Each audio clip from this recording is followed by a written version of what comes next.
السلام علیکم۔ حضرت نانوتوی رحمہ اللہ کی دعوت۔ حضرت مولانا محمد قاسم صاحب نانوتوی رحمۃ اللہ علیہ کا مظفر نگر میں ایک تاندار معتقد تھا۔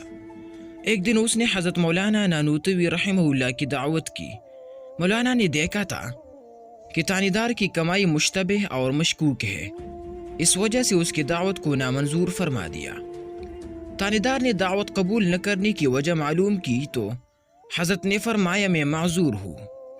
اس نے کہا کہ اگر آپ بیمار ہو تو علاج کرا دوں۔ حضرت نے فرمایا نہیں، کوئی اور عذر ہے۔ اس نے کہا اگر جانے میں تکلیف ہو تو سواری کا انتظام کر دوں۔ حضرت نے فرمایا یہ مجبوری نہیں بلکہ دوسرا عذر ہے۔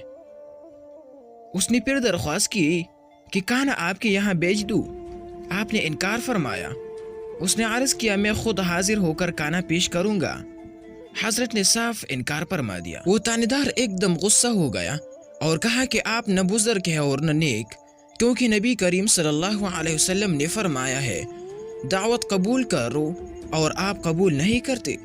اس پر مولانا نانوتوی رحمہ اللہ نے فرمایا کہ جو عیوب تو نے بیان کیے ہیں ان سے زیادہ عیوب کا مرتکب اور مستحق ہو۔ اس وقت تاندار کو ہوش آیا اور سوچا تو معلوم ہوا کہ حضرت میری دعوت میری مال کے مشتبہ ہونے کی وجہ سے رد فرما رہے ہیں۔ اس نے اسی دن سے تانداری چھوڑ دی۔